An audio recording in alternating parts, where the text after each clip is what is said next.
Awesome. How are we looking? Are we ready to start? I guess people are probably going to keep popping in. Maybe just keep bringing them in as they go. Hey, thanks for joining everybody virtually and everybody here in the office. I really appreciate you guys coming out. I can't thank everybody enough for what y'all do.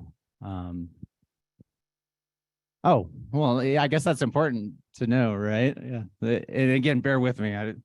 This is the first time I've built a business, and well, at least at this scale, and I'm learning how to do this whole management thing. So appreciate you being patient with me, and I'm here to listen and learn from y'all. So I think Johnny's been a force in helping me learn how to do this job. I'm Henry Schuler, the founder and CEO of AVLancer, and I started this business right here in Lakeside, Colorado, in my basement, actually in my house just across the lake. And I still live there today. I'm still right there on Sheridan Boulevard, very busy street, not the most glamorous place to live, but it's home, and it served as an excellent base of operations to get us off the ground. And we found this space here that you're sitting in back in 2019 and moved in just in time for the pandemic. And that was a great time to sign a 5-year lease. I tell you what, I mean, y'all work in events, so you know what that looked like. I don't have to tell that story. But I'm glad we had this space, because we pivoted to virtual events and we did this type of stuff. And that's how we got through and managed to keep the lights on, and we barely scraped by. And Jim was here. He came and worked some of those gigs, and a lot of people came in and worked with us on those events, and it was a really crazy time. But we got through that, and I think I have a clicker here. I wanted to just show a couple pictures to kick this off. I don't know if you could share that, Steve-O. This was an event that just happened down in Miami that we had a really amazing team on. And this is just one example of what's going on out there in the field. It's really, I can't tell you how amazing it is to see everything that's happening across the country with our teams. But this team put together an event at, I believe this was the Fountain Blue. And wow, it was awesome. I think 7 semi trucks worth of gear, whole lot of road cases. And wow, I mean, this team just really crushed it. Oh, there you go. Yeah, Elon Musk and LL Cool J spoke at this event. Really cool thing to be part of. Wow. Talk about a lot of cable. I mean, this is actually not that bad. Anybody that was in the industry 10 years ago, I mean, the amount of cable you needed to make that happen was substantially greater. But super impressive. Like, I'm just blown away by what this team did. I can't give them enough accolades and shout outs. And it's not just them. These teams are crushing it all across the country. It's really amazing to see. I think I lost click, Steven. There we go. Oh, maybe it's just delayed. The gentleman at the camera is a good friend of mine, Lance Lunsdale Lewis. He's probably one of the most amazing freelancers I've ever met, and his story is really special. But I wanted to share a photo of him because he's a great reminder of why we do what we do. For me,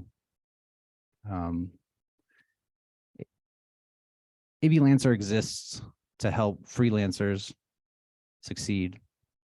Well, that was our why we determined in 2020 during the pandemic. We said we exist to help freelancers succeed in the gig economy. That was our original why, and we've refined that a little bit now. And I think our why is, I think AVLancer exists to help event professionals succeed in general.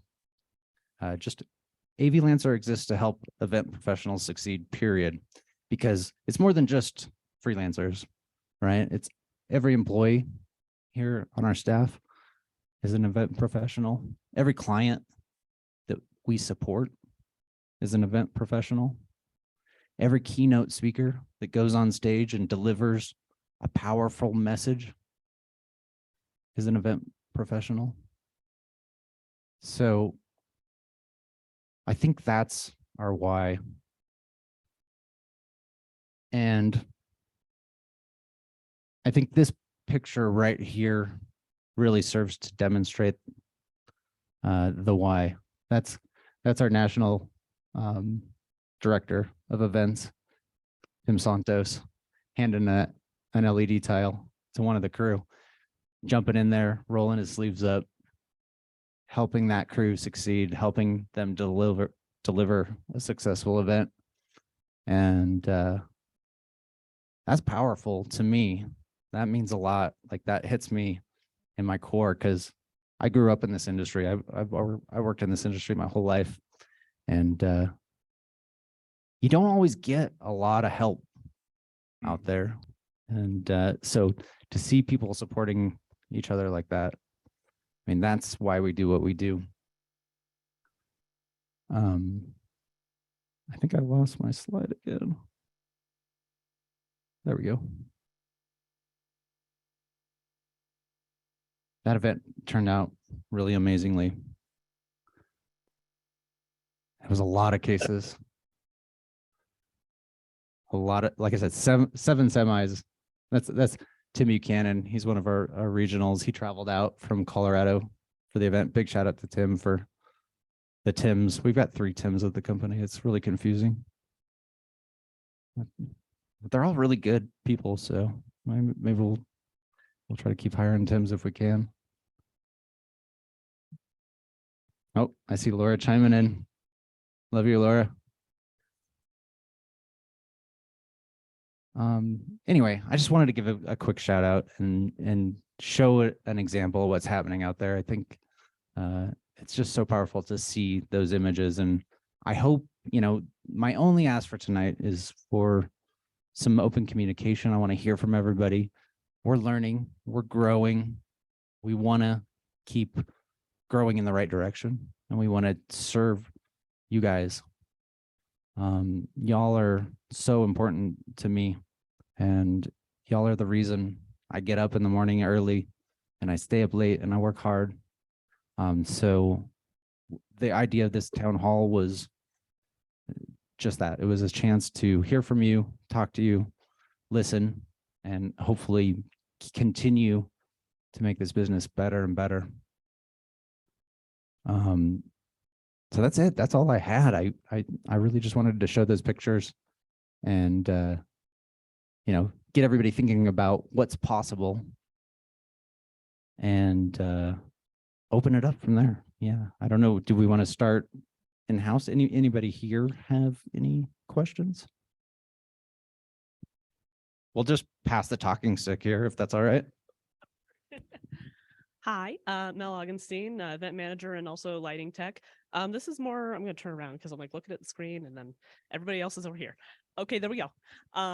So real quick, I just wanted to jump in as part of our Q&A session. I was told to mention this. Myself and one of our executive team members, Brianna, are working on starting an initiative for women technicians and also just women in the event industry in general. So we are working on starting the Women of AVLancer, which would be a support group for women who want to grow in the industry. We're looking at doing networking events, resume building, that sort of thing. So if you have questions, suggestions, ideas, you want to get involved, go ahead and email me, melanie.augenstein@avlancer.com. Thanks. Next, somebody take the stick. Yeah, thank you, Mel. Such a great thing. Thank you. Mel is, if anybody doesn't know Mel, man, she is a force. This woman is truly amazing. If you hadn't had a chance to work with her, I hope you get one. Get that chance soon. Yeah, any comments on that? Anything from the ether? Definitely need more women in the industry. Sure. Yes. Because they do awesome. They do a good job all the time, Love it. what I've seen.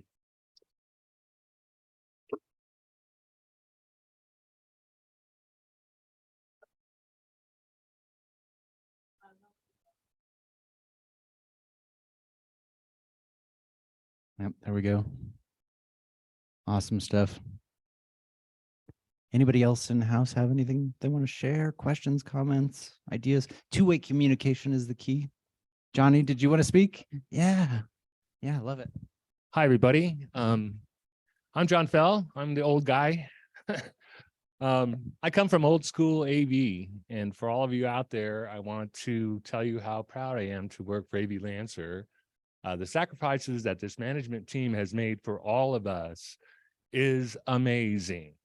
They have lost money. They're still having to go out and do gigs in order to pay their own personal bills. So cut them some slack when we're not getting so much work. The industry in this town is down this year. Encore hired a bunch of green people that they're going to push out by June because of the way they do their business. So hang with it. The work is coming. I don't think AVLancer made a bunch of money in their first quarter, did they? Zero. So keep in mind, they're doing everything for you. So you give them everything back. I was at the Gaylord the other day. I was crew teaming 20 people. In the back of the Adams Ballroom, there were tables set up with all kinds of refreshments and beverages. And you know what? My crew did not steal one can. That's important. Do not steal candy bars. If you steal, it means you're a liar, which means I'm going to see you as untrustworthy forever, which means guess who's building stages? Okay, so let's be real clear that everybody sees you. When you're in a hotel, the guest is the most important person. I don't care what you're doing. If there's a lost guest, if there's somebody who's looking confused, stop what you're doing, escort them to where they are going, and come back. Hotel manager sees that, boom, you are a star. See something on the ground? Pick it up, throw it away. They see this. Get a name tag. It says your name and AV on it. So when you're in a room, your sticker's going to fall off at the Gaylord. Okay, get a name tag with your name on it that says audio visual, video producer, audio engineer. I don't care. I can't remember your name. I'm old. So when I'm talking to you, I want to at least be able to call you Jacob or James. Okay. And please, we pay so much money. The clients pay out the nose for an AV tech. Can you look good? Can you not wear a hat? I got busted because 4 of my guys had hats on and it's not allowed. But on the crew of 20 on a loadout, I was choosing my fights. So when you see me, understand I am a consummate AV professional. I understand how the clients work. I know how to talk to them. I want the good heavy duty people who have been there forever to grab a green person and do a mentorship on your own. It's up to you to build people up. I love this business because people build me up. Every time I work with somebody, I learn something. I grow and I become a better person. Please don't come in with a crummy attitude. Everybody sees it and you bring us down. That's not the point. We work as a team, we're independents, but we are a team and we have to build each other up. The clients can sense it, I can feel it, and I don't want to bark at anybody. I'm not good at barking orders because I'm kind of a jerk if I have to. So save yourself the issue and perform to the best of your ability. Come in, be clean looking, I don't want to really say much about the tattoo things, but if you've got sleeves, wear a long sleeve shirt. We're working for old school people with old school money, and they don't understand new school creative spirit in presentation. And you cannot teach them that because they are old and they are stuck in it. So please respect the clients, the hotel, and of course, our management staff here. Let's hear it for everybody who is running AVLancer. That's all I had to say. Thanks, everybody. Thank you so much, Johnny. Amazing words, amazing bits of advice. Wow. I'm almost speechless, but I did make a couple notes here. I promise I'm not sitting on my phone texting. I'm taking notes. The money thing. Yeah, we're pretty much, we lost a little bit of money last year, but we're pretty much breaking even. We're on the cusp of profitability. We might start turning profit here soon. So we're getting there.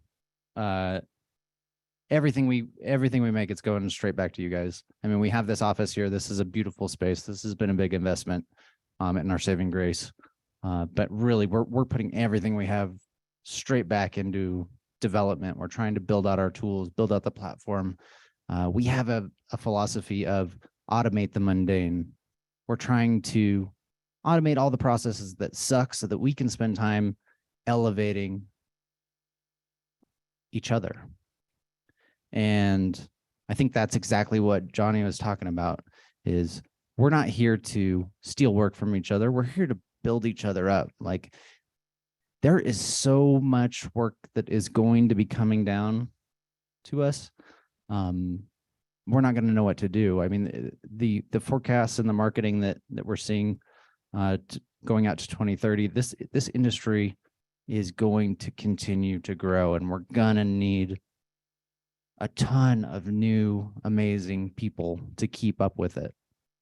And I hope that, you know, we can be a part of that, you know. And what we really want to do is elevate each other. Johnny mentioned name tags. I think that's a great idea. Love it. Taking note. Attire and appearance, so important. We are working for old school people. I've done it my whole life. I've been in this game over 20 years now. And I put on my suit and tie. It's my costume, right? Like, when I'm outside of work, I'm out climbing mountains and shooting pool and riding my skateboard and riding my mountain bike, and I'm a totally different person. But when I go in on show site, and I still tech, I put on a suit and tie, and I do a lot of pharmaceutical stuff because, you know, that's what they're paying me to do. So I think it's important that we manage the attire in accordance with what the client needs, because it's not our choice, it's the client's choice. We're working, you know, when you work for us, I think the big thing to remember here is when you work for AVLancer, you're not working for us. You're working for the client that hired us to find you and to get you an opportunity. So attire and appearance isn't coming from me or Nick or Johnny or Matt. It's coming from the end client, the one that pays us. Yeah, and that's how we get more work, is by taking care of them and their needs. Mentoring and coaching, you mentioned, Johnny. I think that's so powerful. We need to elevate each other. We need to grow. There's new positions coming out all the time. You know, we didn't have Zoom techs a few years ago. The level of video techs that we have in the business now has grown just out of control. Like, there's so many levels of what a V1 can be now. Even on the audio front, there are many levels of A1, and if you become an A1 and as you grow, you know, keep that in mind, that there's always some next level to get to. There's higher paid A1s and V1s. There's ways to grow, but the way to do that is to learn those new skills, and the way to learn those new skills is through each other. We're trying to provide training opportunities, and we're trying to create connections to companies that provide those opportunities, but those are hard to come by. So the way I learned was from all of the other techs I worked with over the last 20 years. And I just think that's so valuable. I hope everybody can really lift each other up and learn from each other. And Johnny, you mentioned attitude. Attitude's everything. We all have bad days. But we need to stay a team, and we need to take care of each other and try to look out for each other. I don't see a single person in this room that I think is a bad person. I really doubt, and I doubt that anybody attending virtually is inherently bad. You know, I think we all just have different viewpoints, and I think communication is the key, and that's why we're having this meeting today, is like, so we can talk to each other and understand each other and work together to help each other succeed. So thanks for stirring that up, Johnny.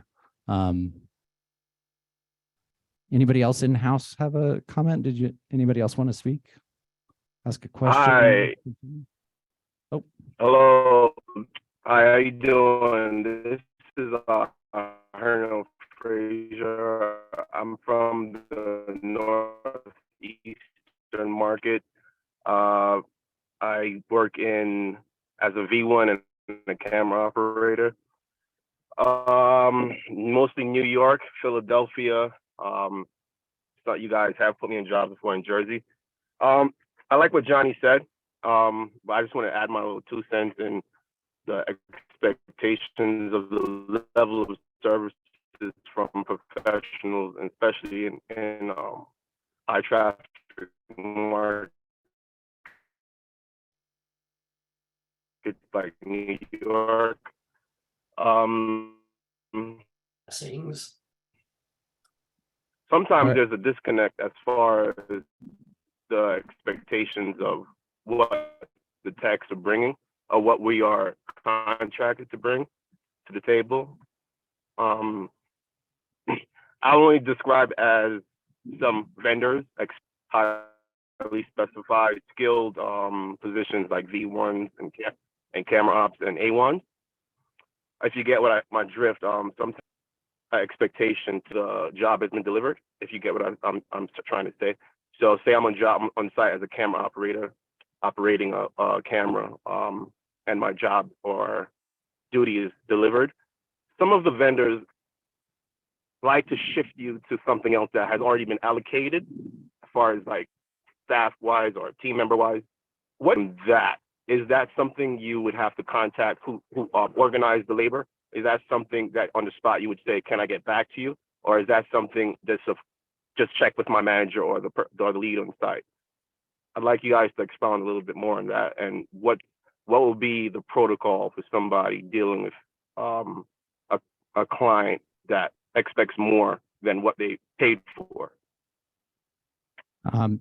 It was cutting in and out, but I think I got the gist of it, and correct me if I'm wrong, but you're booked to do a certain gig. You're an A1, or let's say you're an A2, and you show up, and Yeah, it turns out that what you're doing, you're really doing A1 level stuff. You're mixing the console, you're dialing in the RF, you're dialing in the angles on the line array. You're doing full on A1 stuff. How do you handle that? Am I understanding that correct? That's the question. I think that's basically what you're I'm more as you've been hired. You're hired to deliver A1 work, right?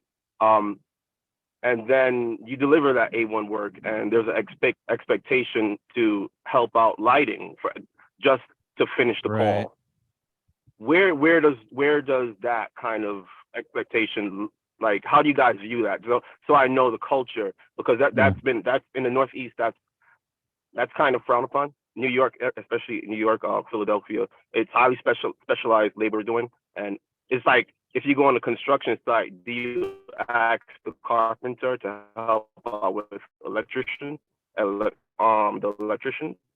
You know, I understand sometimes there's a push to finish the job and we need all hands on deck. But what's the overall view from, like, how do you handle clients asking for more than you've been contracted for?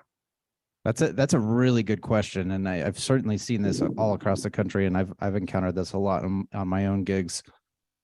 Yeah, that's a tough one. My approach to that has historically been I try to jump in and just do whatever it takes to get the gig done within reason. If I feel like I'm just helping out for the last hour or two, and that's getting the truck out or getting the show up on time, I'll usually jump in because I just think that's a good way to build yourself up as a business, right? We're all our own business.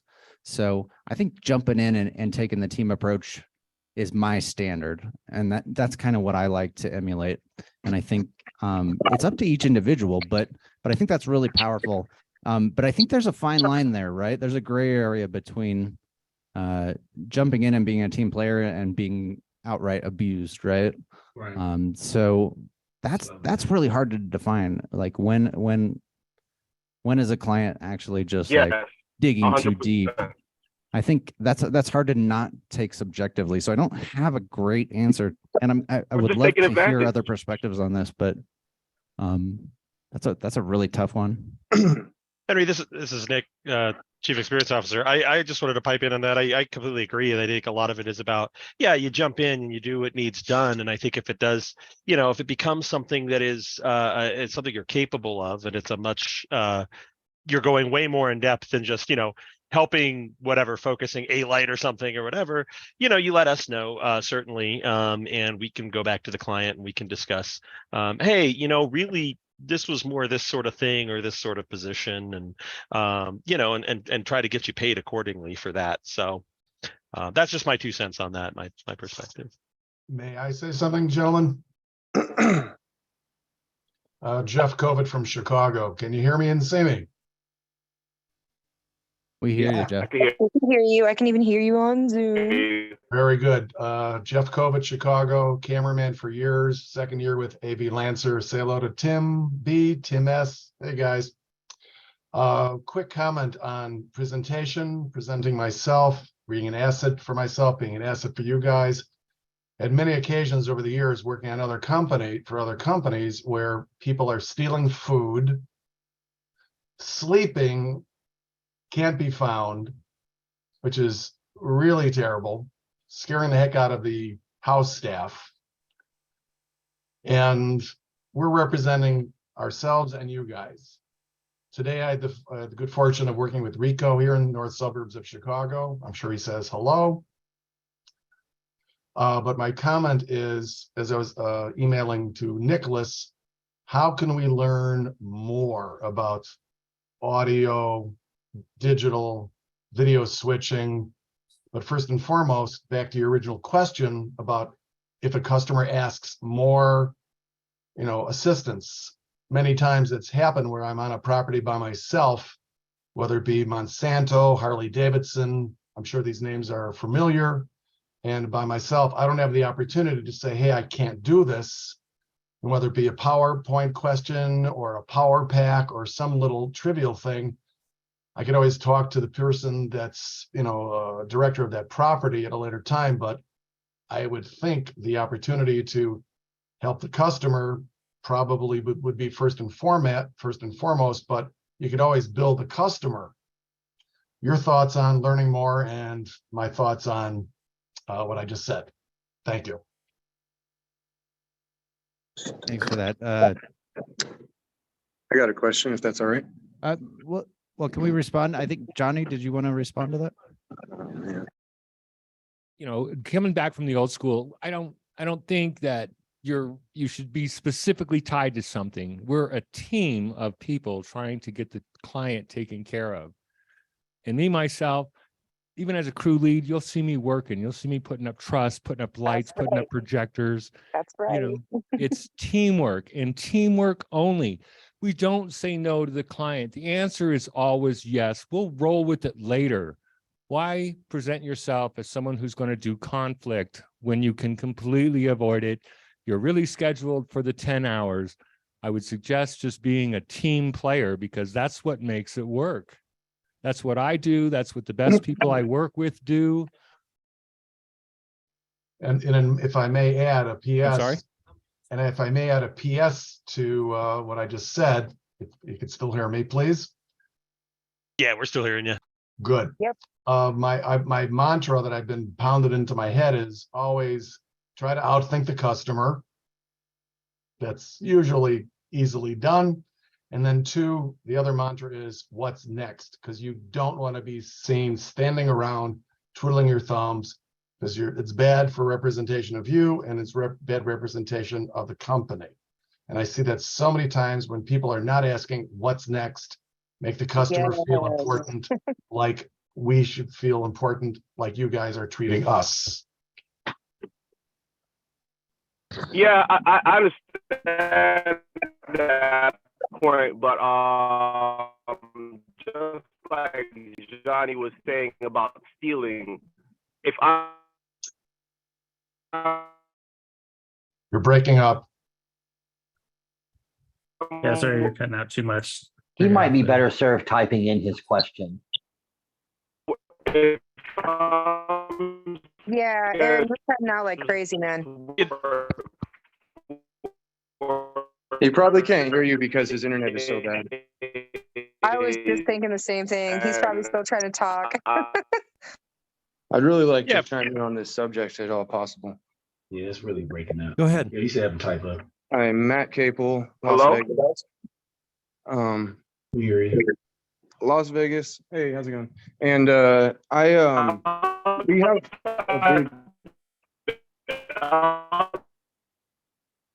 we have a big issue with booking of multiple positions here, where they will book people for A1 or A2, and then they will also have those people throwing carpet, building LED, and they're a sound guy.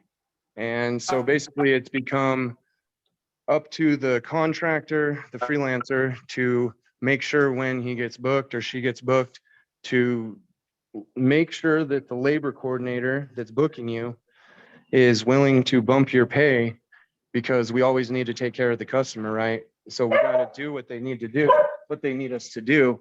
But I want to make sure that you guys are on our team in saying that when they do ask us to go above and beyond, and we are rolling carpet or building LED because we have those expertise and we want to make them happy, that we can call you guys and go, hey, I need a pay bump or I need a position change. And is that something you guys are willing to do and have systems in place to do? Absolutely. Yeah. Great question. Great comment. We do that all the time.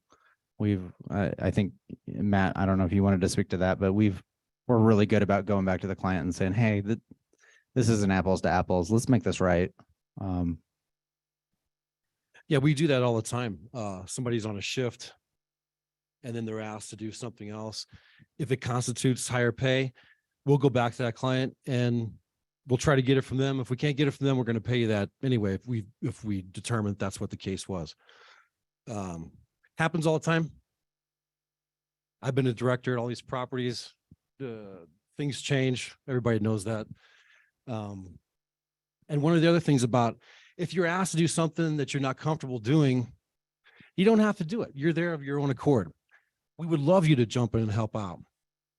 If it constitutes more money, we'll try to get that. But think of all the other times that you got let go at a half day and got a full day rate.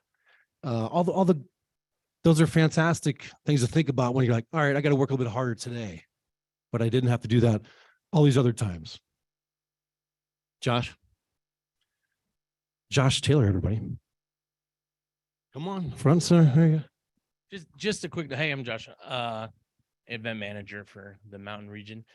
Just a quick note on that to answer your question or to help answer it a little bit. Like, the client will let me know who's a team player. and they will ask for you to come back, and they will like say, please get this person back. So I have to hit them up first because I want to make sure that the client is happy. So pitching in, if you're an A1 and they're like, could you help finish the pipe and drape? Then, you don't have to, but if you do, the client's going to be happy and they're going to want you back. Because it goes in the opposite direction too. I've had A1s, V1s that would only do A1, V1, wouldn't help get the show done. And the client's like, please never have these people come back. So you don't want to be abused. You don't want to like have them steamroll you into doing more work than you should. But being a team player definitely does play in your favor and getting more work, because we're basically the middleman. Especially me, I'm in between the client and the freelancer all the time, and I'm fighting for the freelancer more so than the client. Sales is fighting more for the client than the freelancer. So we're always like button heads, been coming up with the best solution. But definitely being a team player helps out a lot in your getting future gigs. I'm gonna Thank you, Josh. Nick. I'm gonna push us along a little bit here. I apologize we have a number of questions in the Q&A queue here, and just to summarize, we do have a few different people that are essentially asking the question, what's going on in the market? Why am I not seeing calls or as many calls? Where are things going? How am I going to get more work? Yeah, it's definitely a question we get a lot, and I think we have a lot of theories as to why some markets go up and some go down. One thing we've heard, we've talked with Visit Denver a lot about the Denver market in particular, and one thing they're hearing when they bring these corporate clients into Denver, it's really kind of sad that they come in here and they go downtown and they're scared right now. The crime is really bad. And they just don't feel comfortable in our city. And I grew up in this city, and I have a lot of love. I spent a lot of my life protesting downtown at the hemp rallies, and downtown Denver was always a wonderful place when I was growing up. And so to have people be scared of our city is, that was eye-opening to me. And I think that's happening in a lot of cities right now. It's really sad to see, but I think there's hope there. I think people are coming back. People are turning it around here, and things are, I hope, going to get better. I'm cautiously optimistic that we're going to see business levels increase in Denver. Another thing is a lot of our clients have hired a lot of full-time employees, and when they staff up, they don't need as much contract help. A lot of our freelancers have gone to work full-time with some of the clients because they needed, there's a big difference between the stability of a full-time employment and, the freedom that comes with being a freelancer. And, sometimes when someone starts a family, they choose to go, it's better to be full-time. And then a lot of times after being full-time for several years and their family gets stable, then they go back to freelance. I went back and forth a few times in my life between full-time and freelance. So there's a constant flux there, and there's a constant flux from market to market. A lot of times, like right now, lately, Miami, Orlando has been fairly busy for us. Like we can't fill calls in Miami right now. We've got a gig in Miami next week that there's nothing we can do.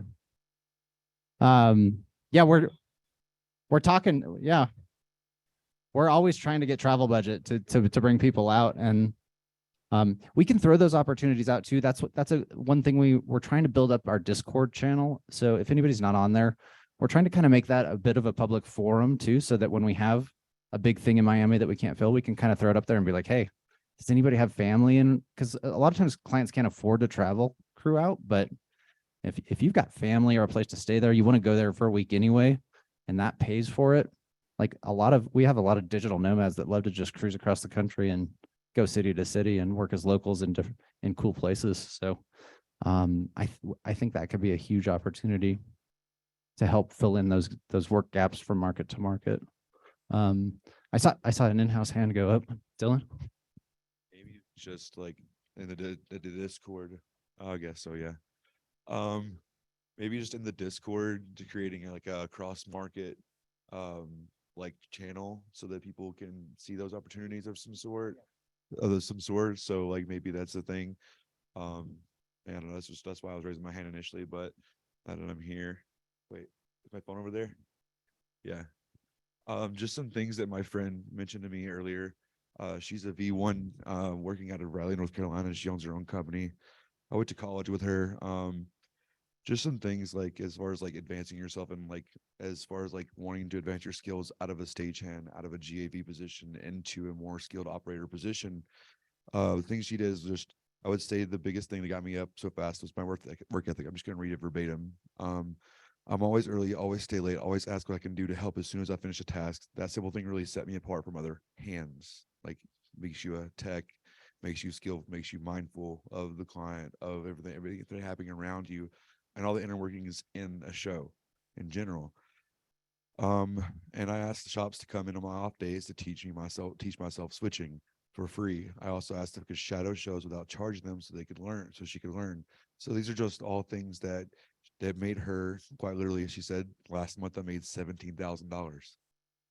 She made 17K in a month. That's a V1. And she started out working for planetaries, just doing content, like post-processing content, all that, etc.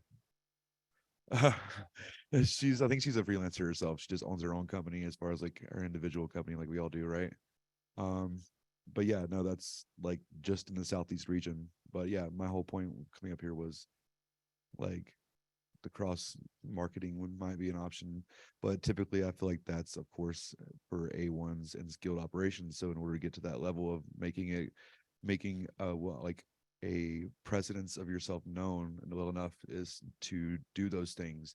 Step out of your A1 position and into a V2 position to help get a show get along. Because like in the end, we all just want this show to happen. We all want this event, this thing we're all working together to come to fruition and to be like a valuable thing for ourselves and clients. Like, because I know when I hang lights or when I put up a video wall and I see that stuff at the end of the show and just seeing all that come together, I'm proud of myself. I mean, I'm like, damn, I did that. Like I helped with that.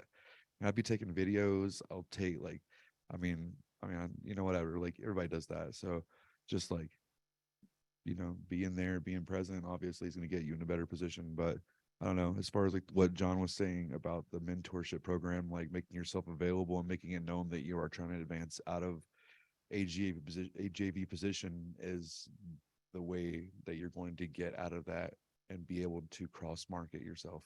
I personally have been working on my LinkedIn. There's a lot of valuable content on LinkedIn Learning that's owned by Microsoft, and you can actually put on your resume as you complete certifications on LinkedIn. You can list that on your LinkedIn as well, just as a freelancer and branding yourself. Like what she was saying about the 17K, I kind of cut it short, it was really worth investing into myself as a brand and putting in the time into market myself. Cold calling other freelance agencies, labor coordinations. You guys are labor brokers, labor coordinators. You're not our employers, right? But the value you guys are trying to put into your like subcontractors is admirable. We appreciate that absolutely from you guys. Of course, there are quirks that are occurring, of course, as the markets we're coming out of the dead season and things like that need to be talked about, a little more communicated, a little bit better. But that's neither here nor there. We can all show up. We can all be present. We can all support each other. All right, handing it off. Hey, thanks for sharing that. That's so powerful. 17,000 a month. I can't. In a month, I'm in the wrong job. That's amazing to hear. That gives me a lot of optimism, a lot of hope. Yeah, thanks for sharing that. Really cool stuff. What's next? Nick, do you want to? Yeah, we've also we've got some questions about how to get on road teams. I know we've got I know we got a little bit of that going on with we've had some in the Southeast. Yeah, definitely. So again, the Discord I think is still our best option for that, so what we have on Discord is we have a public channel for every local market. So if anybody's in Discord, you can look at the Miami channel is one that we just posted all those photos from that last Miami event. And what we kind of want to do there is we want to start posting those opportunities like, hey, big thing in Miami starting on Monday. This is actually happening on Monday. We have how many shifts? 35 shifts to fill still in Miami for next week. So there's one right there, but we'll try and centrally we'll try and say, hey, anytime we got something open, here's the deal. We also do travel some techs, like people that have built up a reputation with clients, like Albert, Pat, and those guys went to Salt Lake City recently. Pat just went to Hawaii. He got sent to Hawaii for a gig to Maui. That's pretty cool. And the client paid all travel and per diem and everything for that. That was really awesome. 4 Seasons, was it? Yeah. So roughing it out there. Geez. Yeah, the doors that this industry can open for you are pretty amazing. So we would love to share that. And at this point, I think Discord's our best bet. We would love to build that into the platform. We're working like crazy. We got a full-time dev team now for the first time ever.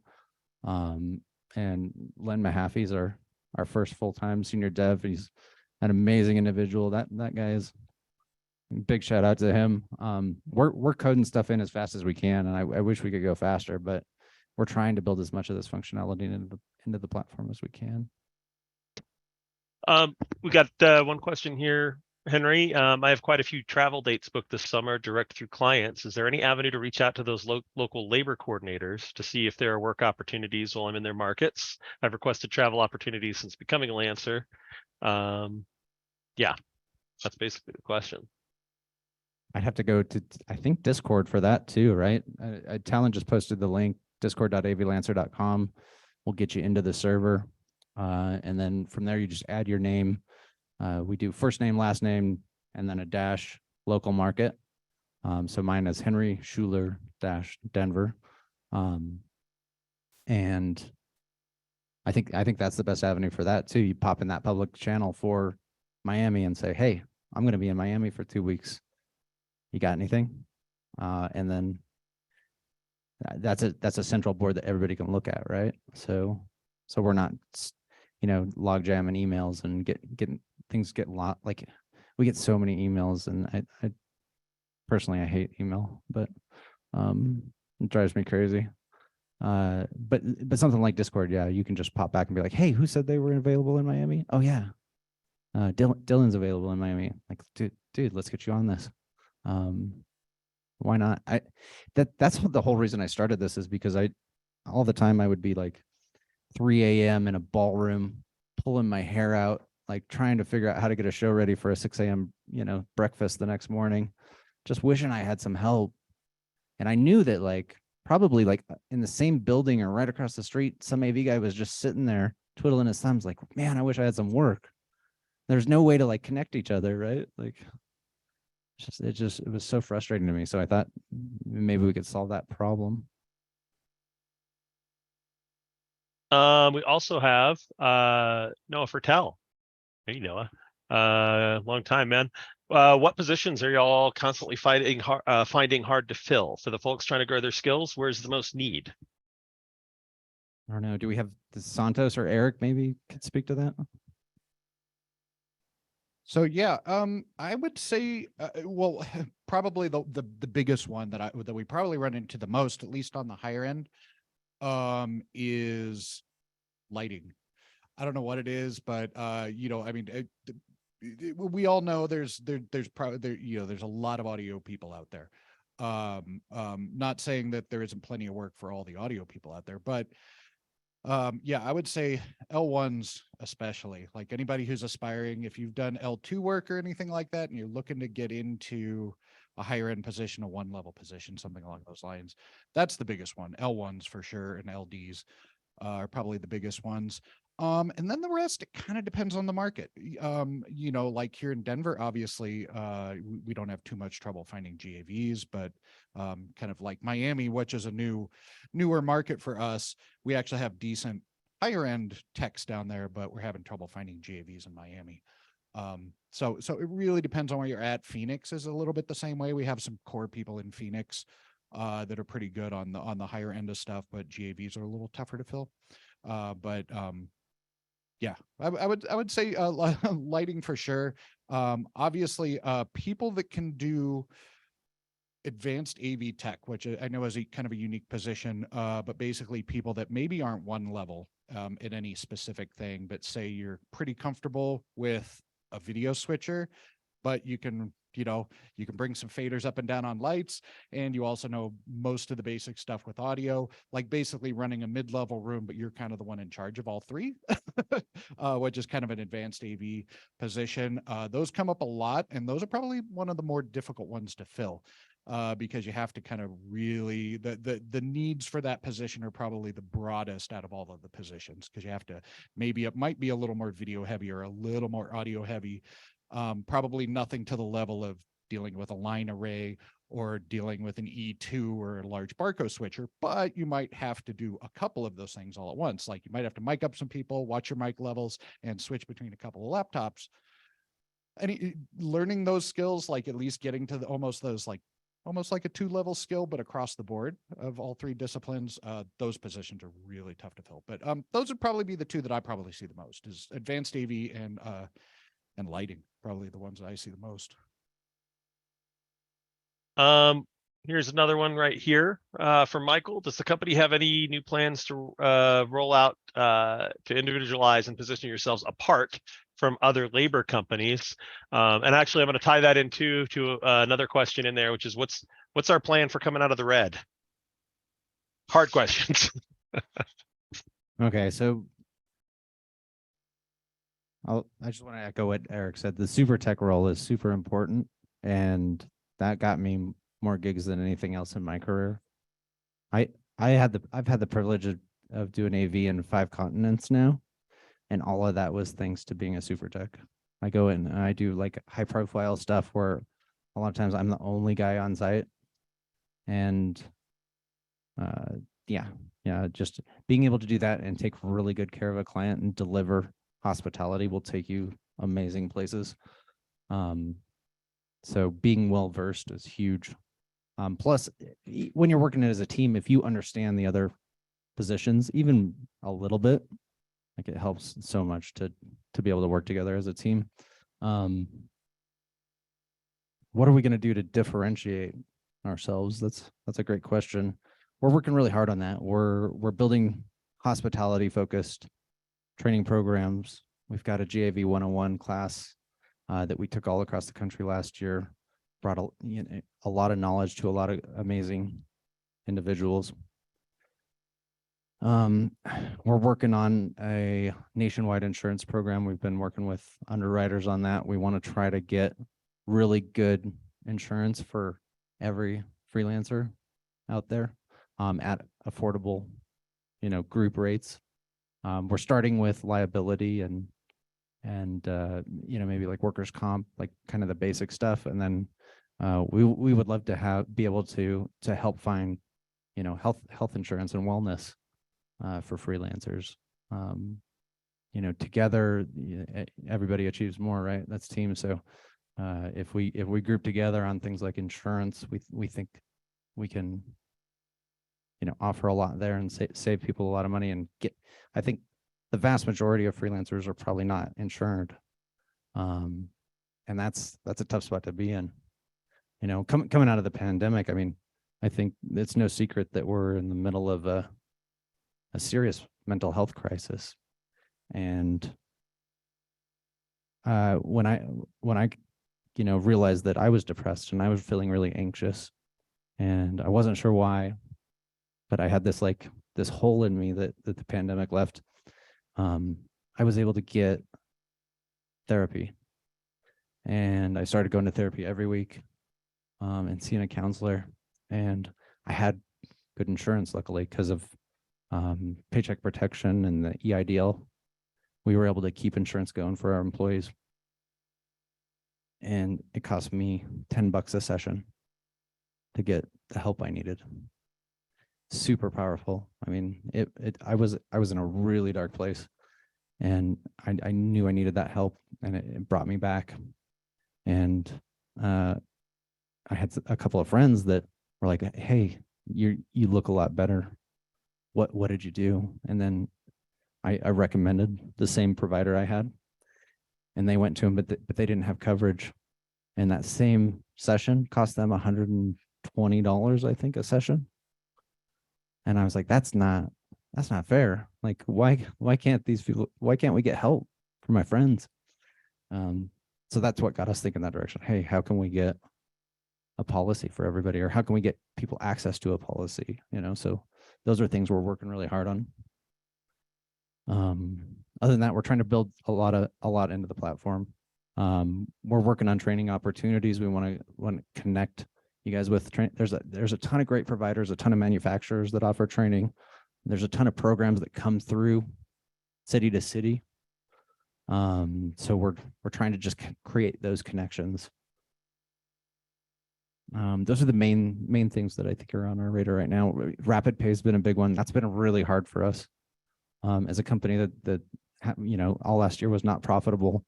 For us to be able to offer Net 7 payment was really, really hard to do.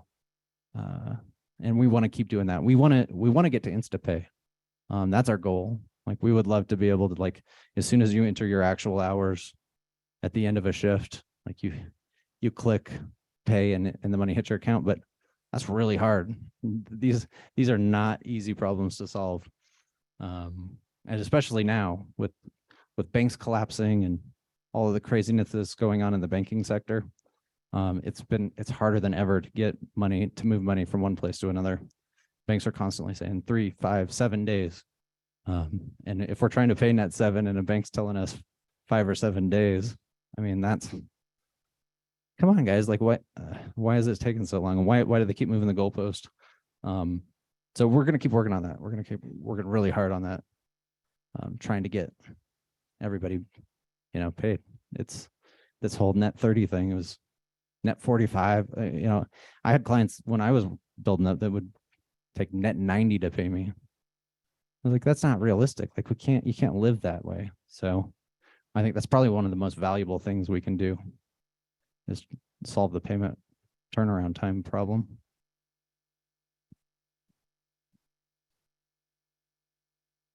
Was there another question? Sorry. Oh, there was. I tend to go on tangents, so just reel me in, flag me if I'm going too far. Tell me to shut up. Yeah, Michael was asking about positioning ourselves apart from other labor companies, which I think you've discussed some of, even right there, some of the differentiators we're trying to put in, and then the plan for the company to come out of the red. Coming out of the red, we are on the cusp, and I think we're starting to turn the corner on profitability this year. That's huge. That allows us to build. We've historically been pretty well check to check. We've been like a little bit ahead of the curve, especially coming out of COVID. COVID hit us really, really hard. So the plan there is to stabilize. Our theme this year is the year of accountability and stability. Hold each other accountable and stabilize and get everybody paid on time and build up a base. Like I said, we want to get to InstaPay, but we're not going to get there until we're super stable. So the key is, our employees all work for a very modest wage. I think, Diana, do you know what the highest paid person in the company makes per hour? Or Eric, you run payroll. Yeah, I know. But what is it? 20, I think our highest paid employee is $27 an hour, $28 an hour. So yeah, so I promise you guys, we're not jumping into pools of gold coins and holding money from you. Like, we're all sacrificing right together. But I hope to change that. I hope that our employees can start making more money. I hope freelancers can keep making more money. I hope people can get paid faster. But it's going to be gradual. We're going to have to just take baby steps, and we're going in the right direction. I hope that answers the question. We also have, this might be a good one for Tim Tucker if we've still got Tim in-house here. I've been trying to get involved with AVLancer for a while, but don't seem to be able to get a gig or interview. I'm highly skilled. What's the way in?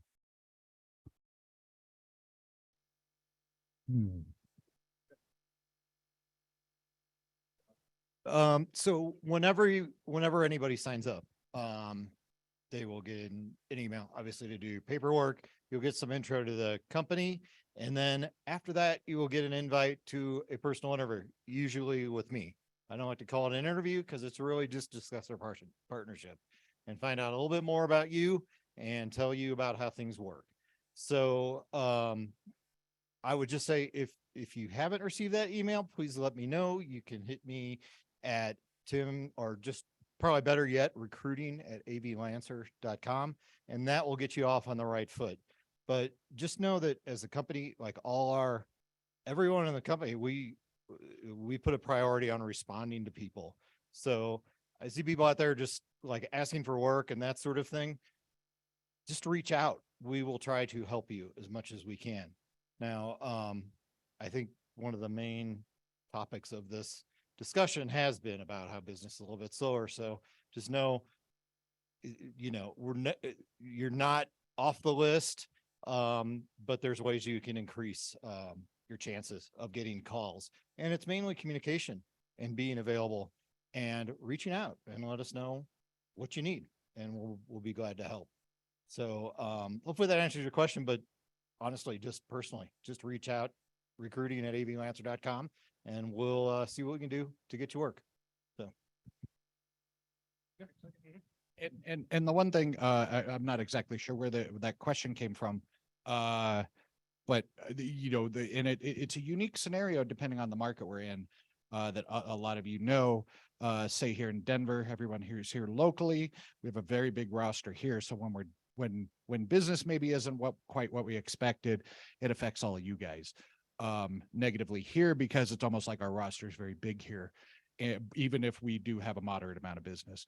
But if that question was coming from, say, a new market, you can have very different things. Like if somebody signed up, say today for Miami, they're going to get a couple gigs like immediately. But then we do have markets where we don't have a foothold yet with really strong clients, like take, I don't know, San Francisco or something. We occasionally get stuff there. We actually have few decent people there on the list, but they don't get a lot of work from us because it's not a big market for us. So, so that's another big initiative of ours, obviously, with the development on the client side, is building up different markets, and we kind of have a roadmap on markets that are coming up. And I know it was mentioned earlier, places like Florida and Arizona is another one, and the Northwest, stuff like that. So it's a complicated question because it depends on where you're talking about. Getting gigs can be a little more complicated because some markets we may not have as much, not as much business coming in. So. Awesome. Many more coming if you're ready. Yeah, keep them coming. So we've got the question here. This is a good one. How is AVLancer's relationship with Encore? I've heard it's on the rocks. Well, that's definitely a rumor. Our relationship's really good. I was just in DC 2 weeks ago, week and a half ago. I had a visit with Encore's workforce leadership out there. Meeting went really well. They are opening up some new markets for us all across the country. We have seen a decrease in some of the Encore bookings, particularly here in Denver, and again, that's because they've hired up a bunch of staff, and they've got some really good new people full time with them, and that's kind of a natural, that's a normal cycle. That's always going to happen. Companies will grow, they'll staff up, then stabilize, things will slow down. People, they'll have turnover, then they'll call us again. And they're still calling us, when they need extra help. So that part hasn't stopped. It's just the volume is lower, and that's to be expected. Yeah, Miami is another story. Yeah, it varies market to market. Yeah, Two Fly, do you want to speak to that? We have a wonderful relationship with Encore. Had meetings in Miami, had meetings in Orlando, have a great relationship with Mike Maravich in Hawaii, who oversees many states. That rumor is not true at all. So forget that. And I'll say, as far as Denver goes, yeah, as some of you probably have assumed, quite a few of us came from that company back in the day, and we're still in close contact with various directors and stuff, especially here in Denver, especially because that's where most of us came from. So, people like Tom LaRue at the Sheridan, which I'm sure most of you work with, we're pretty tight with some of them. And don't get me wrong, we do have challenges with all of our clients from time to time, but yeah, in general, I would say any kind of across the board problems with Encore, I'd say, yeah, not so much. But yeah, they're our biggest client by far across the nation. I forget what the percentage we're at now, but it's close to what, half our business, pretty much, something like that. Yeah. Very strong relationship. A lot of, I think there's a misnomer out there that like Encore's the enemy or something, but a lot of those guys are our really good friends. They're just AV guys. And I think about this all the time. Like everybody working AV for different companies, they're just wearing a different black shirt. These aren't our enemies. These are our friends. Just AV guys, and AV girls, AV people just like us.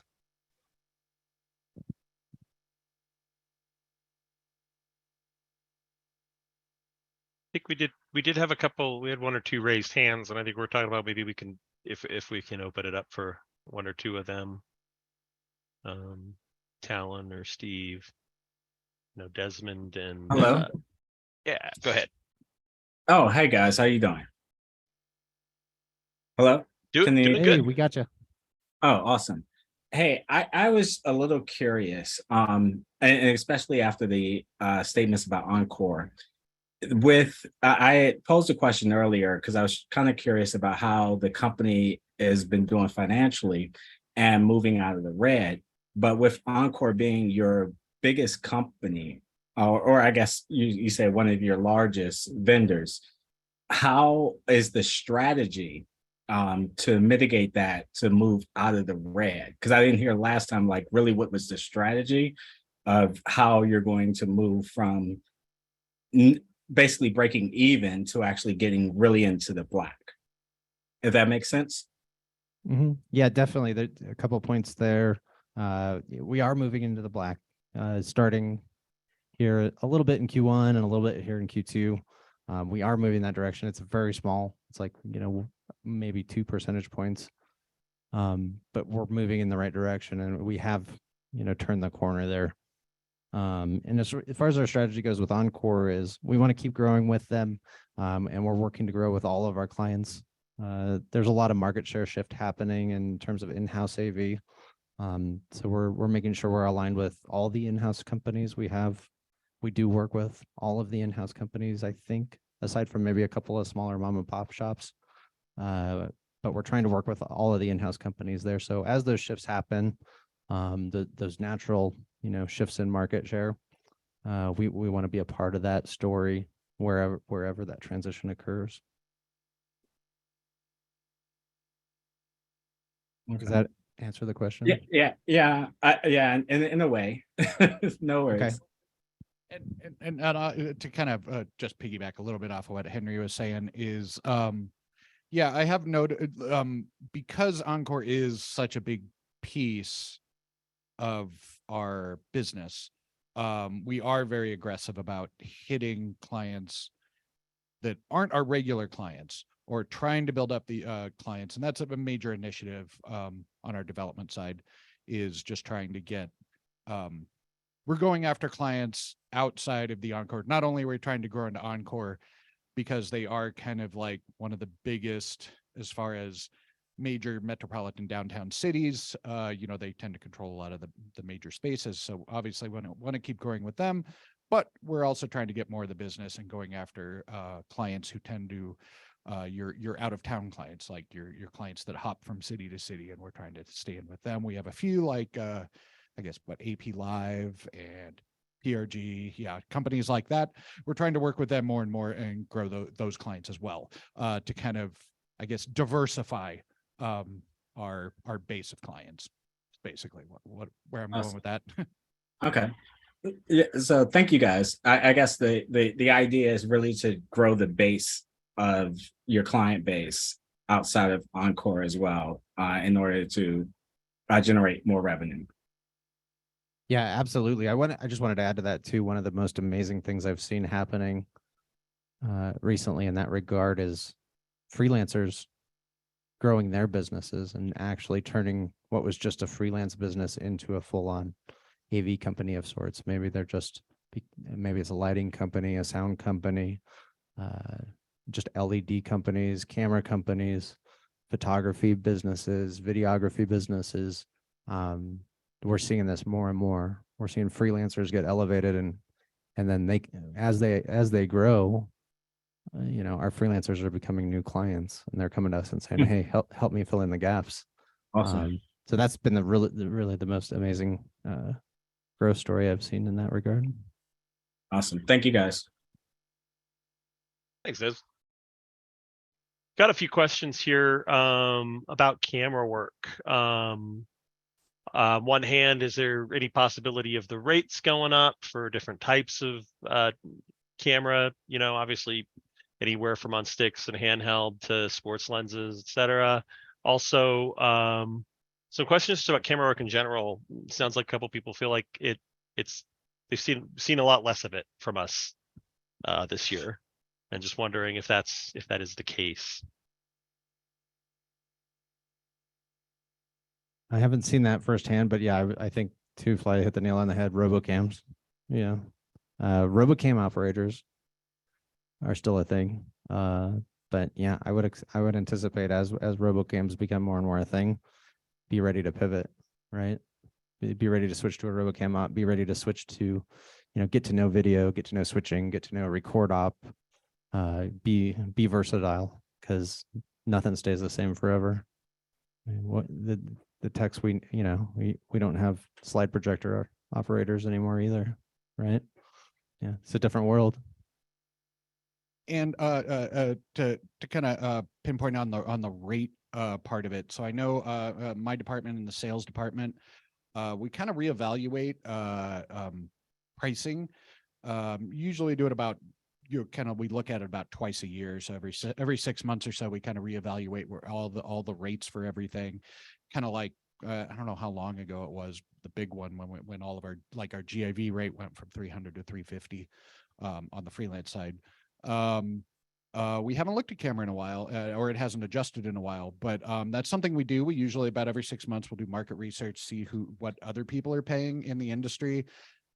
And if we notice, say, whoever's supplying, some sports lens stuff at the sporting events, or even the corporate people, where that is for them. And we always try to position ourselves very competitively with that, sometimes a little bit more, because we always want to get the best people. So it is something that we do look at every 6 months. But I mean, that's good that you brought that up, because we're going to take a look at that in our next pricing. So yeah, so we'll keep you all posted. And usually when we have rate adjusts, I guess the last one we just kind of rolled it out, but sometimes we might roll out for specific positions like video or camera or something like that. We'll let all the camera people know. I want to add to that real quick too, that we don't just set the rates and say this is what it's going to be. We look to the freelance community to say, what does the rate need to be? What is really happening out there? Are we competitive? We don't want to be obviously like too high to where we don't get any work, but we don't want to be too low to where we're getting all of the discount terrible work, right? We want to be right in that sweet spot, right at the top of the market. So we're really always actively listening and would love any feedback you have in that regard. If we're too low, let us know. The freelancers set the price, not us.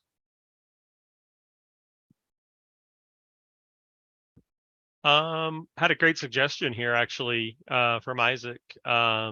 Mentioned how about opening a space with gear that freelancers can go learn and practice using every kind of peripheral we work with out in the field. I can just jump in a little on that and say, like, we've talked about that a little in the past. A lot of it's just us having the bandwidth to do it. It's one of the nice things about having our office here in Colorado is this could be a potential place to do it. And in the long term, we want to build partnerships in other places where we could get freelancers together to do exactly that, to bring in we can bring in gear, they can bring in gear, and have some playtime, have some workshops, have some opportunity to try some stuff out. Yeah, love that idea. We have a space here. Obviously, it's not very much space though, so we can do little stuff here. We do own one small fast fold that will fit in this small ceiling, and we have a little bit of gear if people want to come play with stuff. We're going to try to do some GAV 101s here, but our capabilities are fairly limited in that regard. Currently, we don't own much gear. However, we do have. This is an old bank building, and we have the old bank vault down in the basement as our storage area. And we have a couple of K10s on sticks and a little sub and a mixer. So if anybody wants to hang out and play on the music side, I mean, that's always a great opportunity to come and mix. It's so sick. Yes. We saw that space and it was on super discount because nobody wanted to rent that kind of space, and we thought, well, that's so cool. We can hang out and play music in there. Let's do it. And we store a bunch of junk down there too, but yeah, really cool space. So yeah, we definitely want to go in that direction, and I would love to see the day come where we have a big co-working space that people can come and learn gear and practice and store gear in. We've got lots of ideas in that direction. It's just those are big initiatives that take some time. So we're working on it. Just a few more down here. Does AVLancer prioritize being a national labor provider or a local labor provider? I ask because if there are opportunities needing to be filled in other markets where the company is trying to become recognized as a reliable skilled labor provider, then the investment to fly in some of their techs to support those roles feels like a valuable spend in terms of solidifying their market hold. Clients are paying for travel for techs and companies anyways, might as well be the Lancer techs. Absolutely. Yeah, we're already doing it all the time. Like I said, Pat was just in Maui, and we send people to Salt Lake City and LA, and I think Blake's in Vegas right now with some crew that traveled. And yeah, that Miami one that I showed pictures of at the start of this was massive. We traveled a lot of people for that. I've worked gigs in Nashville, Phoenix, Madrid, Miami, Nice, Venice. I mean, well, those ones in past years, but the first few all this year, I've traveled for gigs already, and we're traveling people all the time. Yeah, we're always just watching our travel budget, saying, hey, because a lot of it we do out of our own pocket, as much as we can. And then a lot of times we're seeing more and more where clients are just like, yeah, we'll travel people. Like if you're good, clients will travel you.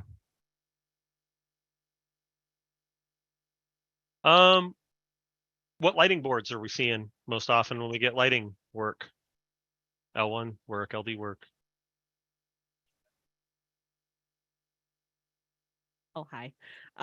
So most often than not, if we're talking about a corporate setting, we are talking a stage wash and LED uplights. We're seeing a lot of the Jan's Stage CL or Jan's Vista, the S1, something like that. Also know your little Leprechaun 12 fader boards. Occasionally we'll get a Hog 3 or 4. For your big ones, if we've got something that's got a lot of wiggles or they want just more effect lighting, yeah, you'll see a Hog 3 or 4 or a Grand MA2. That one is becoming more prominent, and not a lot of people know it. So yeah, hot take, go do that. There's really great tutorial videos on YouTube that you can find. And also, if anyone feels like traveling out to LDI in November, they usually do certification classes for consoles there. That's a big lighting convention in Vegas. Yeah. So yeah, question back there. Yes, I can figure out how to put all that in the Discord. Get y'all like a list of what we see most commonly. That's doable. Okay, or an email that we can do for you. Yeah. Cool. Thanks, Mel. We just have a couple more in the Q&A on the Zoom here. Last Zoom meeting had me answer a questionnaire on identifying skill sets. How do I get the scores from the questionnaire? I'm not Nick? sure. Yeah. Do you know what that? I think that would be right up your alley, right, Nick? Yeah, maybe. I apologize. I'm not sure what the questionnaire is, but if you want to hit me up at nick.monks@avlancer.com, let me know. I can look into that for you and see if we can figure that out. And then last one we got up here right now, and then maybe turn it back to the room. What do you think about freelancers wanting to use their own gear? Often it's more modern and they know it better. I mean, I'll jump in and say I love that idea. I used to travel with Hog PC rig and a 4Universe Hog dongle, and well, hell, before that I traveled with a floppy disk drive and for the old Hog consoles, and I would I commonly travel with thumb drives. For a lot of times I don't travel with my own digital audio console, but I'll travel with a thumb drive with all of my settings on it, so I can just jump right in, and I'll make sure I know what console I'm walking into before I get there. But I think traveling with your own gear is a huge value add, and I think that can command a way bigger day rate, right? You can, I think package day rate's the way to do that personally. You just say, hey, this is me with my console and all my accessories and my tools, and yeah, I'm $800 a day with all of this, or whatever the rate might be. But you can certainly command a much higher rate if you come well equipped. That's my 2 cents on it. Any other perspectives? Well, this is actually a different topic, and like had a brief little chat with Mr. Tucker back there, and this is kind of a little bit broader answer to not a direct question, but little bits of a bunch of questions that we've kind of heard throughout this so far. Is some of the questions relating to things like everything from payments to stability and all of that kind of stuff. And maybe I wasn't asked directly, but I've heard little bits of this. And the one thing that I did want to put out there as an answer to this is, even though, yes, there might be some challenges that both we come across, you guys come across, everything from like maybe a payment's a few days late, maybe you're not getting as many shifts as you did last fall, things of those natures. Putting all of those together to answer kind of the question that isn't out there yet is our stability is totally solid. If anybody was wondering about that, kind of as a broader thing, like just like Henry said, like we're going to hit profitability this year. We weren't really profitable for the first, 5 years that we've been in business, and we were still able to do it. So stability isn't a thing. We're more stable now than we've ever been. So as far as us being around, helping you guys out, we're all in this together. You guys don't have anything to worry about on that front. Obviously, we all have to worry about what's the market doing, a lot of other things involved with that. But from an overall stability standpoint, got nothing to worry about. So if you are hearing rumors or you're a little concerned about that because of some issues that have come up over the recent past, or even over the last 5 years, if you've been with us that long, nothing to worry about in that respect. And but I understand everyone's concerned when things do go wrong like that. So I just kind of wanted to throw that out there. Yeah, and I'll echo that and just say, macroeconomic factors are a massive concern. But in hindsight, we made it through a global pandemic, and we did have to delay payments to a bunch of freelancers during that. There was a bunch of people that hadn't gotten their invoices in. And so we had to enact like the net 90 thing where it was like you submitted your invoices after 90 days and we decided we're still going to pay them, but we're broke. Like there's no money, there's no events happening, nothing's happening. But we dug deep, and I think it took maybe 2 months roughly for us to figure it out. And we got every single one of those invoices paid out. So I couldn't imagine facing anything bigger than that. And we have learned a lot from that experience. Before that, we went through crisis strategy and we thought, what's the worst case scenario? And we thought, 50% reduction in business or something, big, global financial crisis. What's that look like? Nobody could forecast a complete loss of all revenue for a year and a half. And if we can get through that, we can get through anything. We'll find a way. And we've set up systems now to make sure that, this is the money that comes from gigs is your money. It's not ours. So freelancers always get paid first, then payroll, then everything else. That's our capital structure. And we're gonna make sure we hold ourselves accountable to that. This is a year of accountability. We'll make sure you guys always get taken care of. Even if there's a bank collapse and it's a few days late, we're gonna get you the money somehow, some way.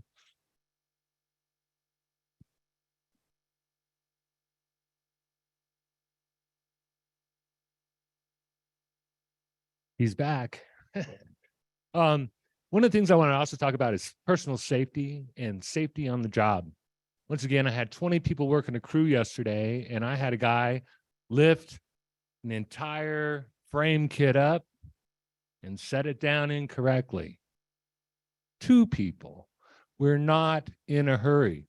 I know we like to get in and get out, but let's come in with 10 fingers and leave with 10 fingers. Let's not hurt her back. I had somebody in a hurry today run over my toe with the big case, not being in control. Be safe. Client safety first, your safety second.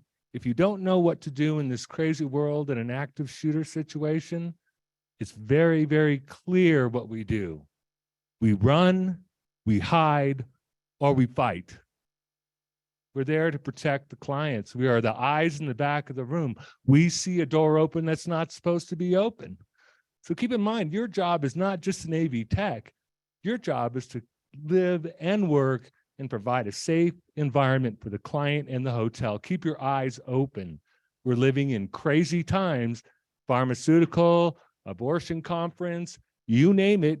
You see something, you say something. But don't speed through your job because you're going to get hurt. That's it. I love that. Safety first. It starts with the self. And what we're doing is not, it's important, but it's not that important. It's not important enough for anybody to get hurt.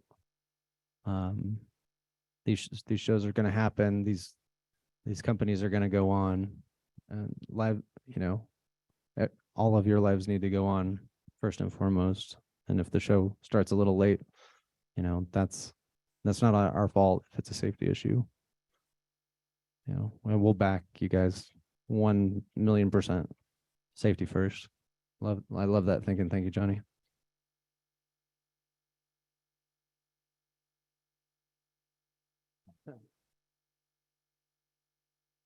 Any other comments from remote or from the crowd? Yeah. This one's for Eric Isbell or for anyone in financial. I'm just curious if you can describe the current issue that's going on with Bill.com.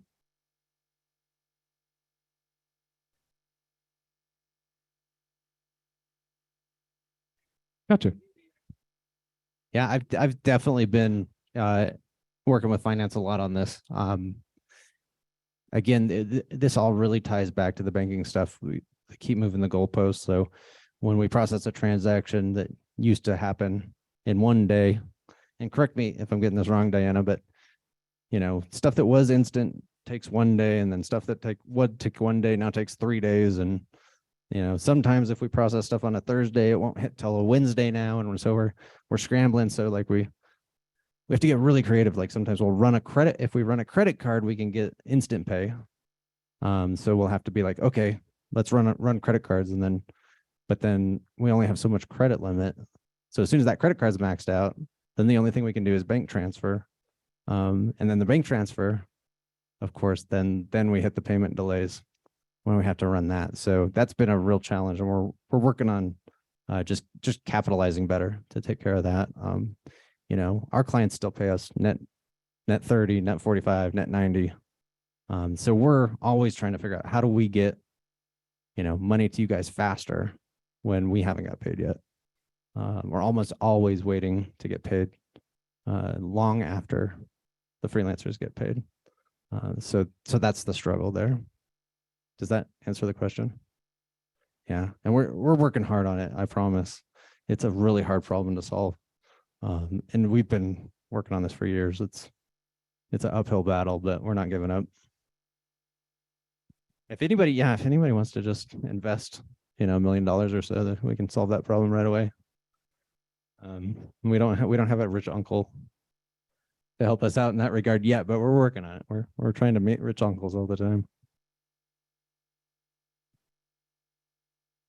I did have another one pop up here, Henry. Is it advantageous in terms of being hired to have an OSHA certificate for health and safety?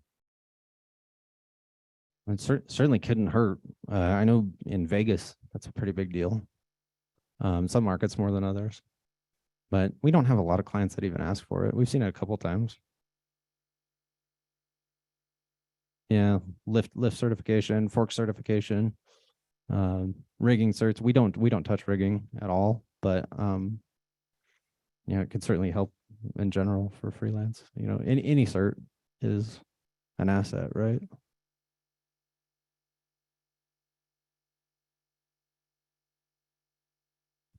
Cool. Well, if there's nothing else, I just want to say thank you so much for tuning in. Please keep the communication coming. We want to hear from you. I'm always listening. The team is always listening. We're learning. We're growing.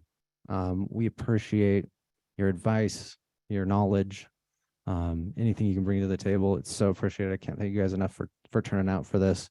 Yeah, I hope everybody has a wonderful night. Those on site, the fridge is stocked with bubbly waters and beverages, and please make yourself at home. Our office is your office. You're always welcome here, and I hope everybody has a great evening. Yeah.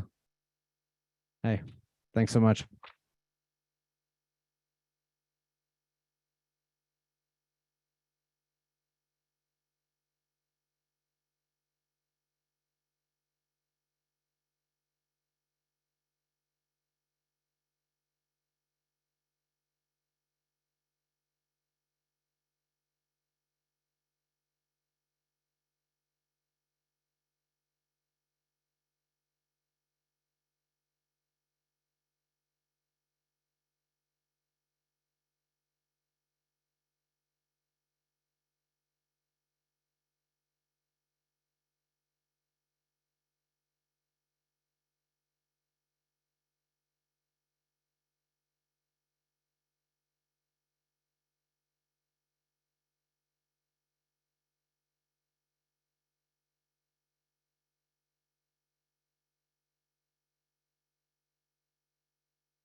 You guys can unmute if you want. I gave you the power. That's what's up. I just wanted to get some good news.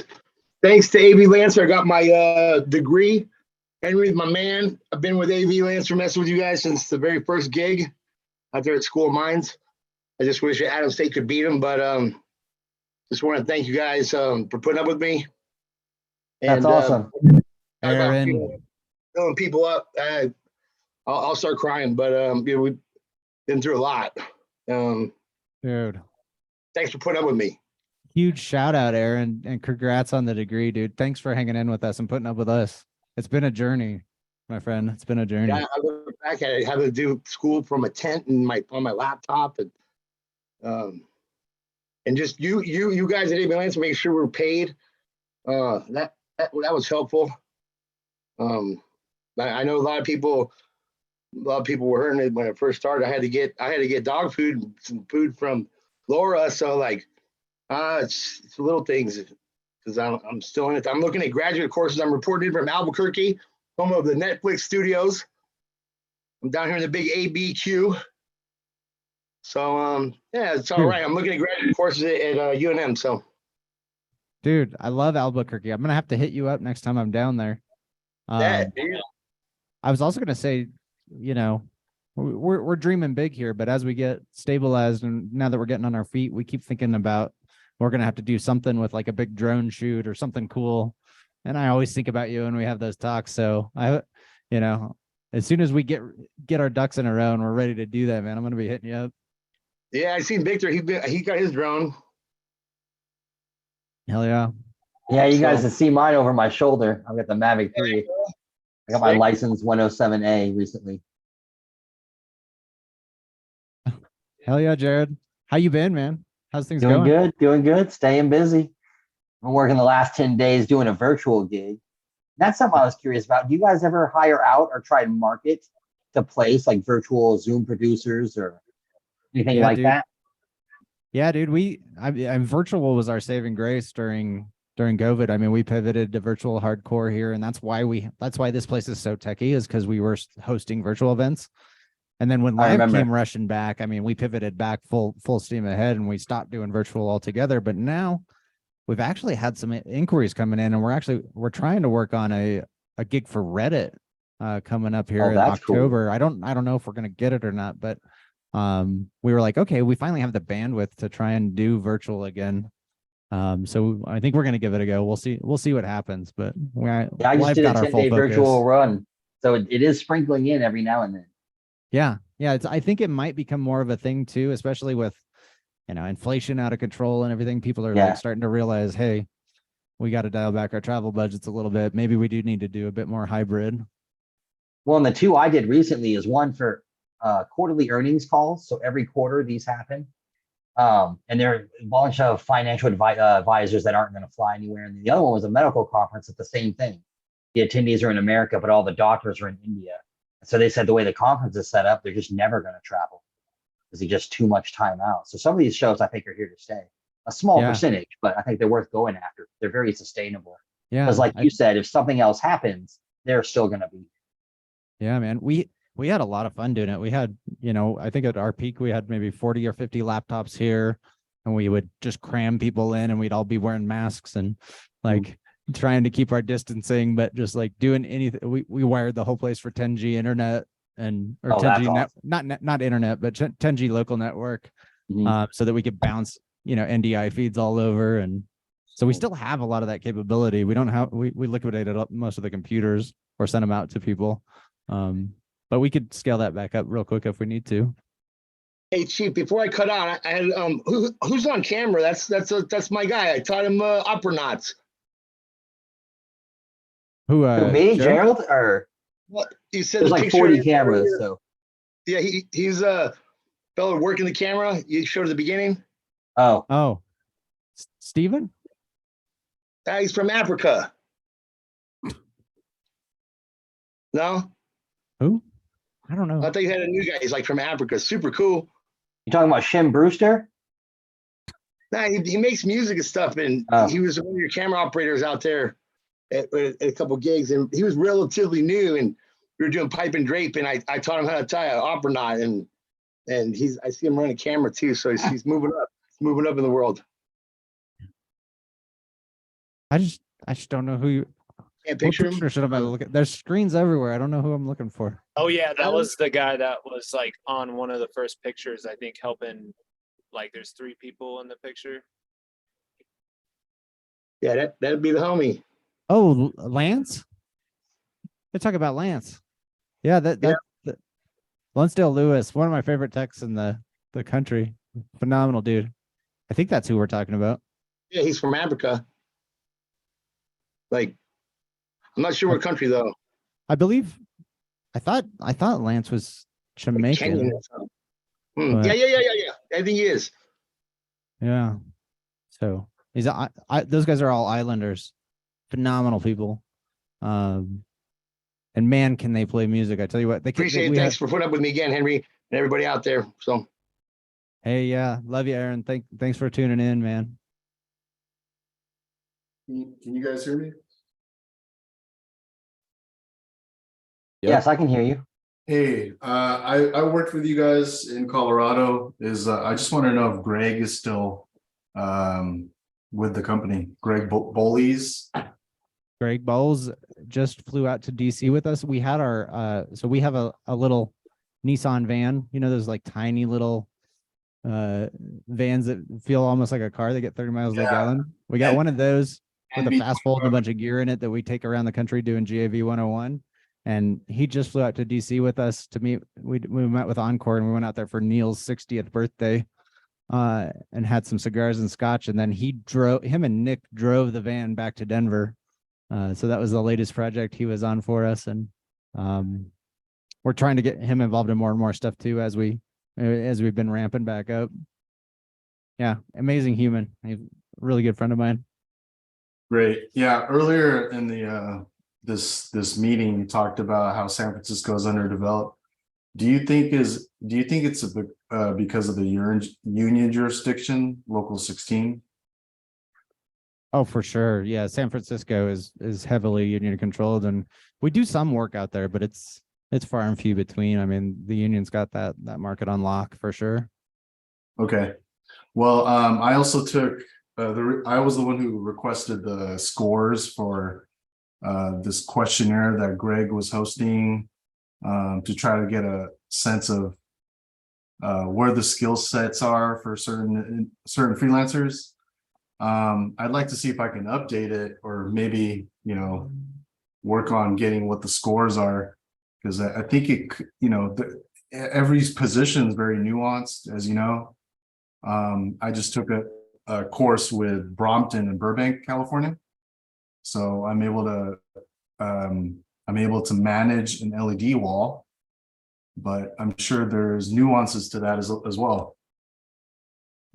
Yeah, I know what you're talking about now. It's the GAVLS. So GAVLS stands for just general is the G, audio, video, lighting, and the S stands for service. So, hey, have a great night, Gerald. Just say your goodbye.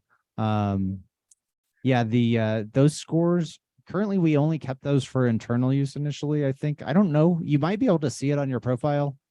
I can't remember how the view works on that. That's something that we kicked off and then we had to kind of push pause on.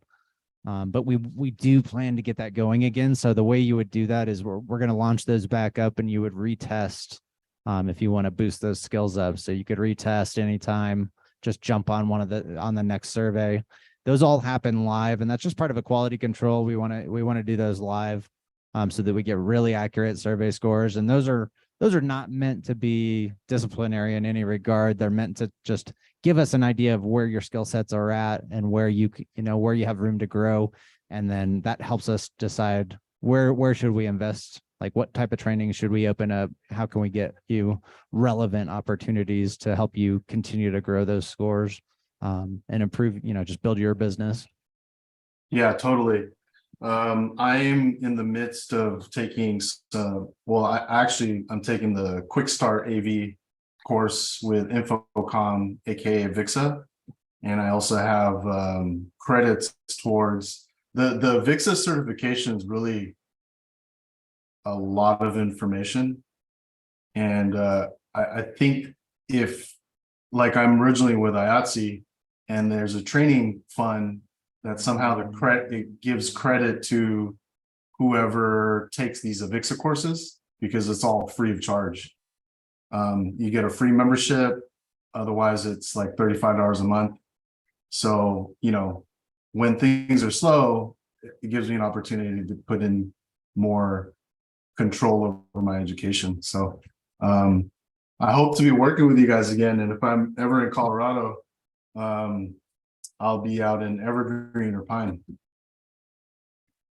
Definitely. Keep us posted. And I think you can add those certs straight onto your profile via attachments. So that's a great way to just kind of showcase those and make sure that the event managers, have visibility into that readily. Our EMs are always checking profiles when they're doing bookings, and they're trying to get, people with those new skills out. We know there's a critical time window between when you take training and when you get to apply that training in the field. So anytime we see those trainings and those certs pop up, we want to try to get you on a gig right away so you can put those skills to work, because it's so valuable to just practice what you learned. Sure. Yeah. Great to talk with you. I've looked in your LinkedIn page and you're very skilled. And now for me, it's just to demonstrate my applicability too. Right. Yeah. And yeah, thanks for reaching out. And definitely, if you're in Denver, hit us up, come by. We always love to have visitors here at the office and talk to folks. And we try to get out, we're all music nerds. We love music and tech. And so we try to get out to shows at Red Rocks and do whatever we can to just engage in the community out here. So if we can get out and hang out with you, see a show, talk tech. I mean, we just nerd out here all the time. Would love to have you with us. I love nerds because I am one. Thank you. Yeah. Hey, this is Guido from LA, Orange County. And I've only done a couple of gigs with you guys in the past year, and I mostly concentrate on as a camera op. And I was just wondering, are you guys hiring camera ops, or how does that work? Hey, Guido, great to meet you. And great question. We talked a little bit about cameras earlier, and we were theorizing that RoboCams are definitely taking the markets by storm. And we think we used to do more and more camera stuff, and we've definitely seen what seems like a decline in camera ops. So we think that's part of it. So we still get them all the time.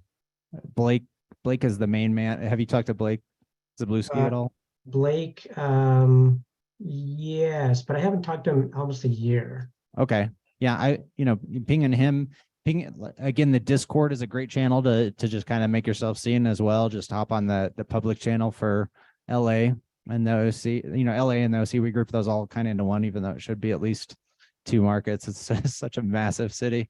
But we kind of put that all in one bucket, and then people can decide if they want to, if they want to hit what parts of town they actually want to work in. But yeah, ping us in Discord and say, hey, camera up here, don't forget me. And Blake is an amazing human. And yeah, definitely feel free to hit him up and say, hey, I'm your guy in LA. We do stuff in, Palm Springs, and Blake lives in San Diego. So he's down there, he's back and forth all the time. And sometimes we'll do stuff up north as well, random cities, and Half Moon Bay and Pismo Beach and San Luis Obispo, and it's just kind of hit or miss. We even do stuff in Napa quite a bit. Nice. Yeah, so travel little digital nomad opportunities here and there as well. Yeah. So regarding the camera, so I'm a traditional camera op, and handheld, over the shoulder, but I also do long lens and like sporting and concert events.